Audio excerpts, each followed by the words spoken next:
Hello students, welcome back. आज हम सीखेंगे कंपाउंड इंटरेस्ट के बारे में कि कंपाउंड इंटरेस्ट क्या होता है।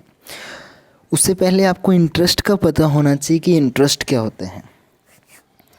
देखिएगा, जैसे कि अगर हम बैंक में पैसे जमा करवाते हैं या एफडी बनवाते हैं, एफडी जिसको हम फिक्स डिपॉजिट बोलते हैं। फिक्स डिपॉजिट जैसे कि भाई मान लो कि आपने बैंक में पैसा जमा करवा दिया, और एफडी का मतलब हुआ कि आपने कुछ इस कंडीशन के साथ पैसा जमा करवाया है कि जो भी आपने पैसा जमा करवा दिया वो एक पर्टिकुलर टाइम आपने दे दिया कि भाई 1 वर्ष तक आप उसका इस्तेमाल नहीं करोगे, वो बैंक में ही रहेगा। तो उसके ऊपर फिर उसको बैंक अपने काम में यूज़ कर सकता है, दूसरे कस्टमर को दे सकता है। और उससे आपका फ़ायदा क्या होगा कि आपको 1 साल के बाद आपका पैसे के साथ साथ कुछ एक्स्ट्रा अमाउंट मिलेगी। उसको हम क्या बोलते हैं? इंटरेस्ट बोलते हैं। ये सिर्फ बैंक या पोस्ट ऑफिस ही नहीं, कुछ ऐसी चीज़ें हैं जैसे कि मान लो कि हमें पैसे की ज़रूरत है, और तो हम किसी से अगर उधार लेते हैं तो अगर कई बार हमें उधार ऐसे व्यक्तियों से लेना पड़ता है जिनके साथ जान पहचान भी नहीं है, या फिर ज़्यादा अमाउंट लेनी पड़ जाए, तो वहाँ पर हम किसी भी व्यक्ति से जब पैसे लेंगे तो ज़्यादातर केसेस में क्या होता है कि हमें उनको ब्याज देना पड़ता है। उस ब्याज को ही क्या बोला जा रहा है? इंटरेस्ट। यानी कि ब्याज क्या होता है? वो जो एक्स्ट्रा अमाउंट जो हम पे करते हैं, जो भी पैसा हम लेते हैं उसके ऊपर, उसको हम क्या बोलते हैं? ब्याज, जो कि क्या होता है? इंटरेस्ट।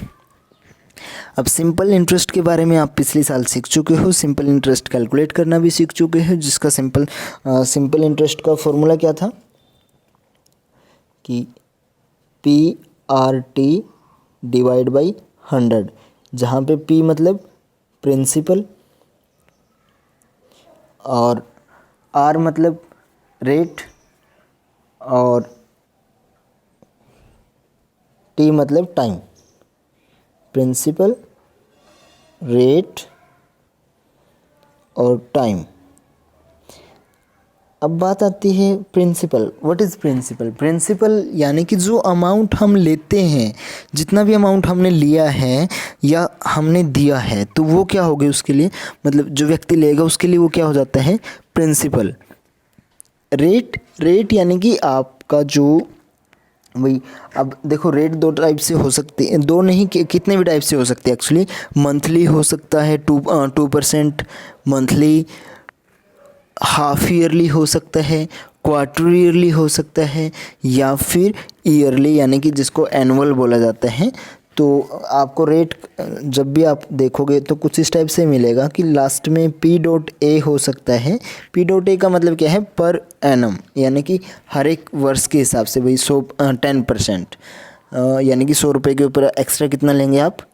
10 रुपये। कितने समय में? 1 साल में, अगर पर एनम है तो। और अगर आगे पर मंथ लिखा गया है तो इसका मतलब 100 रुपये, और 5% पर मंथ का मतलब क्या हो गया कि 100 रुपये के ऊपर आप 5 रुपये एक्स्ट्रा लेंगे या दोगे, कितना टाइम के लिए? 1 महीने के लिए, ठीक है। तो वहाँ पर जो टाइम होता था, मान लीजिए, तो उस केस में हमें, यानी कि सिंपल फॉर्मूला था P/R/T डिवाइड बाई 100। तो अब वो चाहे टाइम 1 साल है, चाहे 2 साल है, चाहे 3 साल है, चाहे 4 साल है, तो वहाँ पर फॉर्मूला हम यही इस्तेमाल कर रहे थे।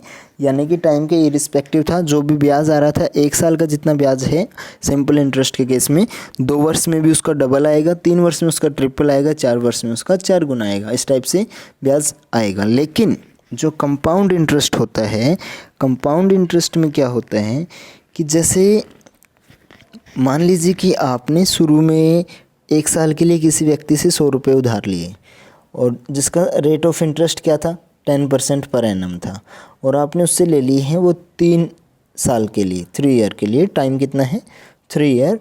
तो देखो जो इंटरेस्ट होगा फर्स्ट ईयर के, अब यहाँ पे देखो, अगर आपको क्या निकालना है? सिंपल इंटरेस्ट निकालना है। सिंपल, तो सिंपल इंटरेस्ट तो निकालना होता तो कैसे निकल जाता? उसको हम ऐसा ही बोलते हैं, P/R/T डिवाइड बाई 100, जो कि क्या हो जाता भाई? इस केस में आपने प्रिंसिपल 100 रुपये लिया है, मल्टीप्लाई रेट भाई 10% है, तो 10% के लिए 10 लिखोगे आप। टाइम भाई 3 ईयर है, डिवाइड बाई 100। तो 100 से 100 कैंसिल, जो कि 10 इंटू 3 इंटू रुपीज़, यानी कि कितना आ गया 30 रुपीज़ आपका क्या हो गया भाई। 3 साल बाद आपको कितना पे करना पड़ेगा, एक्स्ट्रा 30 रुपीज़ आपको पे करना पड़ेगा। और टोटल अमाउंट की अगर बात करें तो उसको हम बोलते हैं फिर अमाउंट, और अमाउंट क्या हो जाएगी प्रिंसिपल यानी कि P प्लस SI, जो कि कितना हो गया भाई 100 रुपीज़ पहले से थे प्लस ₹30 आपको फिर पे करने पड़ेंगे एक्स्ट्रा ब्याज के रूप में, तो कितना हो गया ₹130। ये तो हुआ सिंपल इंटरेस्ट के केस में। बट जब बात आती है कंपाउंड इंटरेस्ट की, जो आज हमें सीखना है, वहाँ पर क्या होता है कि आपको जो इंटरेस्ट निकालना है वो 1 साल के लिए आप अलग से निकालोगे। मतलब अगर इसी तरीके से आपको निकालना है, वैसे उसका एक और मेथड जो होता है वो भी हम आपको समझाएंगे, लेकिन उससे पहले कि डिफरेंस आपको समझना आवश्यक है कि क्या डिफरेंस होता है। तो उस केस में SI फॉर फर्स्ट ईयर निकालना पड़ेगा आपको। जब कंपाउंड इंटरेस्ट की बात आती है तो पहले साल के लिए जो SI होगा वो अलग आएगा, दूसरी साल के लिए अलग आएगा, तीसरी साल के लिए उससे अलग आएगा, इसलिए हमें अलग अलग से निकालना पड़ेगा। तो SI फॉर फर्स्ट ईयर कितना आ गया इस केस में भाई, P into R into T divide by 100 वाले तरीके से ही आ जाएगा। तो यहाँ पर 10 इंटू, अब टाइम 1 साल के लिए निकालेंगे, फर्स्ट ईयर यानी कि 1 ही साल के लिए है, तो कितना हो गया इज इक्वल टू, कैंसिल हो गया, ये हो गया 10 रुपीज़, राइट।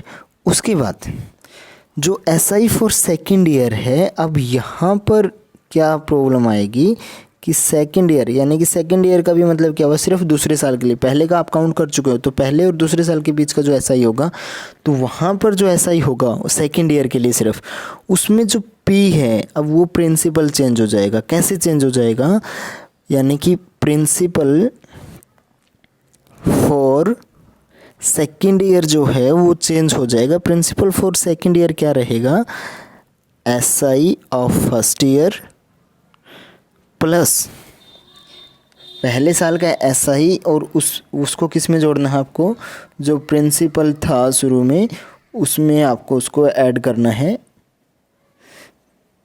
तो वहाँ पर यानी कि SI कितना आया 10 प्लस 100 रुपीज़ पहले लिए थे, तो यानी कि 110 जो है अब वो क्या हो गया है प्रिंसिपल हो गया। किसके लिए, सेकेंड ईयर के लिए। तो सेकेंड ईयर के लिए प्रिंसिपल कितना हो गया 110 रुपीज़। अब रेट कितना है 10, सेकेंड ईयर के लिए है तो यहाँ पे 2 नहीं रखेंगे, एक का तो निकाल चुके हैं, तो यानी कि सेकेंड ईयर के लिए है सिर्फ दूसरी साल के लिए, तो ईयर तो एक ही रखोगे वहाँ पे। अभी आप डिवाइड बाई 100 कैंसिल किया तो कितना हुआ, अभी 11 की 1 के साथ मल्टीप्लाई करोगे तो कितना है 11 रुपीज़। अब देखो शुरू में कितना आया था 10 रुपीज़, अब कितना आ गया 11 रुपीज़। अब 11 रुपीज़ आ गया तो इसका मतलब थर्ड ईयर के लिए जो प्रिंसिपल होगा वो दोबारा से चेंज हो जाएगा, यानी कि principal for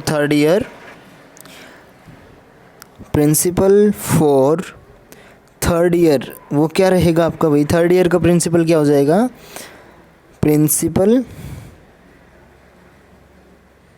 of second year, जो सेकेंड ईयर का प्रिंसिपल था, प्लस उसमें क्या ऐड करना है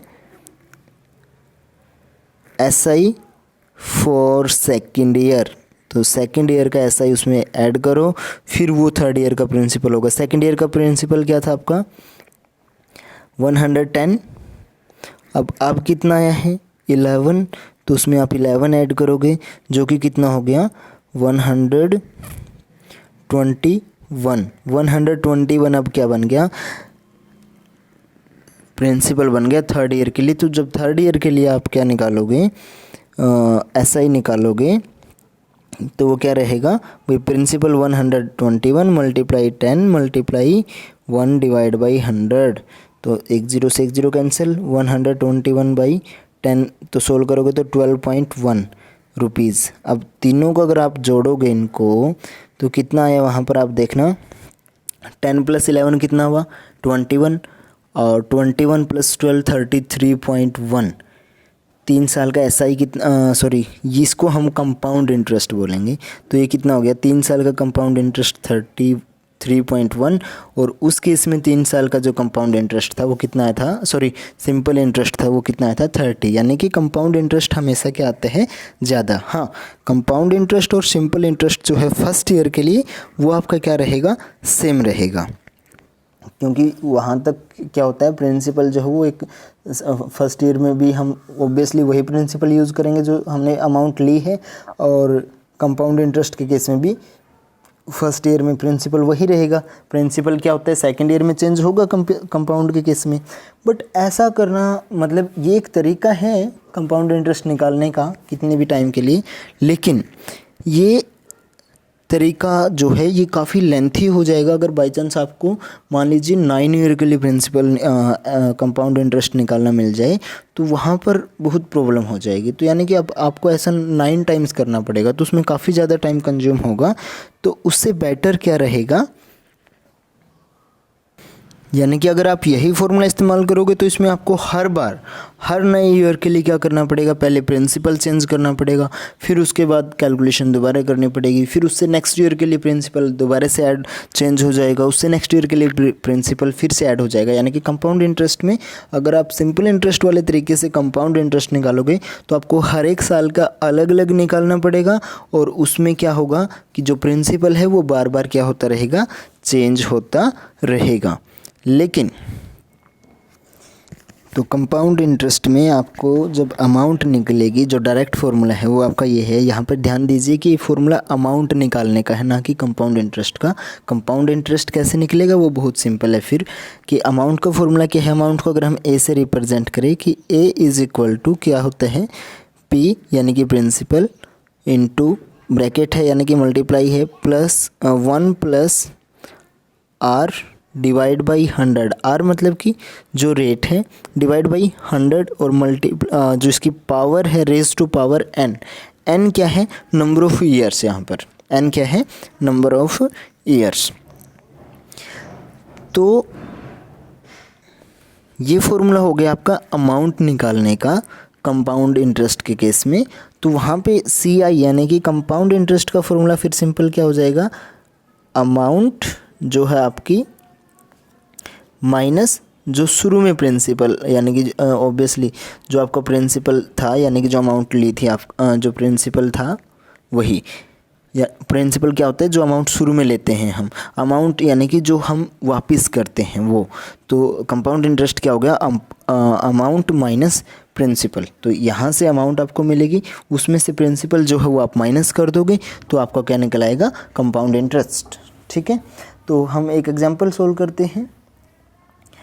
यहाँ पर आपको मेन चीज़ समझने वाली क्या है कि जो रेट है, पहली बात तो रेट अगर एनुअली दे रखा है आपको, और वहाँ पे कंपाउंडेड के बाद भी अगर एनुअल है तो कोई इशू नहीं है, फॉर्मूले में एज इट इज़ हम चीज़ें रखेंगे।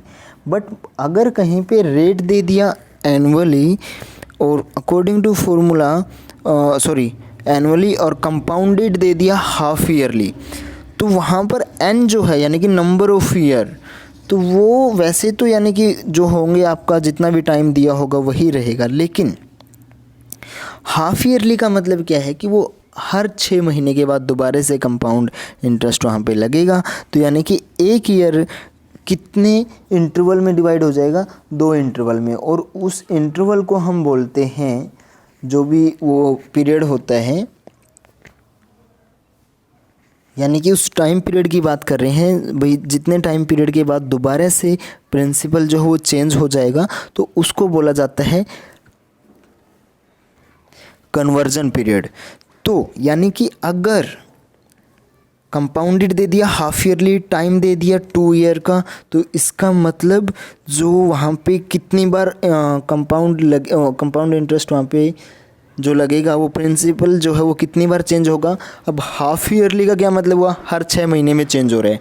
टाइम कितना है, 2 ईयर, तो यानी कि ओवरऑल कितनी बार चेंज होगा, 4 बार। तो उस केस में जब आप एन का इस्तेमाल करोगे तो वो वहाँ पे 2 की बजाय फिर कितना हो जाएगा, 4। वैसे हम एग्जाम्पल करेंगे तो वहाँ से आप अच्छे से सीखोगे। पहला एग्जाम्पल जो है वो बहुत सिंपल है आपका, question number 1, 8.3 exercise question number 1। वहाँ पर आपको क्या है, अमाउंट प्रिंसिपल दिया गया है which is equal to 10,800 rupees. Time दिया गया है 3 ईयर। रेट दिया गया है 12 वूल 1/2% पर एनम, PA यानी कि पर एनम। कंपाउंडेड भी है एनुअली, यानी कि इसको हर 1 साल के बाद ही वो क्या हो रहा है, कंपाउंड वहाँ पे इंटरेस्ट जो है वो लग रहा है। ठीक है, तो सब कुछ ठीक है। कंपाउंडेड एनुअली है तो यानी कि, और रेट भी एनम में ही दिया है, तो हमें कुछ चेंज करने की आवश्यकता नहीं है। फिर सिंपल आप बता दीजिए कि अमाउंट कितना हो जाएगा। फिर यहाँ से फॉर्मूला लिखें आप एक बार कि P multiply 1 + R divide by 100 raise to power n। P यानी कि प्रिंसिपल कितना है, ₹10,800 मल्टीप्लाई 1 प्लस रेट कितना है 12 वूल 1/2। 12 वूल 1/2 को हम चेंज करेंगे, किस में हो जाएगा, 2 की 12 के साथ मल्टीप्लाई करेंगे, 24 + 1 25 डिवाइड बाई कितना हुआ 2, और अकॉर्डिंग टू फॉर्मूला उसके डिवाइड में कितना होना चाहिए 100। तो जो ऑलरेडी अगर वहाँ पे डिवाइड में है तो 100 उसके किस में हो जाएगा, मल्टीप्लाई में। और raise to power n, n यानी कि number of years. Number of year कितना है यहाँ पे 3, तो आपको पता होना चाहिए कि n क्या है, n जो कि क्या है, नंबर ऑफ ईयर्स है, तो वो यहाँ पे कितना आ जाएगा 3। तो यहाँ से आपकी अमाउंट निकल आएगी ₹10,800 ब्रैकेट। इसको सोल्व करेंगे हम, कितना हो जाएगा 1 + 25 डिवाइड बाई 100 इंटू 3। जब दोबारा से आप इसको सोल्व करोगे तो ये कैंसिल करेगा इसको कितने पे, 200 होगा यहाँ पे, 25 200 को 8 पे कैंसिल कर रहे हैं। तो अब कितना हो गया, ₹10,800 मल्टीप्लाई 1 + 1/8 रेज़ टू पावर 3। तो इसको आप सोल्व करोगे जब, तो कितना आएगा आपका कि ₹10,800 मल्टीप्लाई, एलसीएम लेंगे तो एलसीएम आएगा कितना 8, और यहाँ पर फिर कितना आ जाएगा 8 + 1 raise to power 3। Next ₹10,800 multiply 8 + 1 कितना हुआ 9/8 रेज़ टू पावर 3। अब 3 पावर का मतलब क्या हुआ कि इसको जब हम ओपन करेंगे तो किस तरीके से ओपन होगा, ये ₹10,800 मल्टीप्लाई, अब ब्रैकेट हम ओपन कर देंगे क्योंकि पावर हम रेज़ टू पावर 3 का मतलब क्या है कि जो भी जिस भी चीज़ की पावर है 3 उसको खुद से ही उतनी बार मल्टीप्लाई करेंगे। 9/8 रेज़ टू पावर 3 का मतलब है 9/8 मल्टीप्लाई 9/8 मल्टीप्लाई 9/8। तो जब आप इसको सोल्व करोगे तो वो आपकी क्या निकल आएगी, अमाउंट। और अमाउंट आ गई तो CI यानी कि कंपाउंड इंटरेस्ट कहाँ से निकालोगे, अमाउंट माइनस प्रिंसिपल करके आप फिर क्या निकाल लोगे, CI। तो इसी तरीके से आपको क्वेश्चन नंबर 1 और क्वेश्चन नंबर 2, सिर्फ क्वेश्चन नंबर 1 और 2 ही आज करने हैं, यानी कि फर्स्ट क्वेश्चन के 2 पार्ट 8.3। बाकी के जो क्वेश्चन है वो हम कल नेक्स्ट वीडियो लेक्चर में सोल्व करेंगे।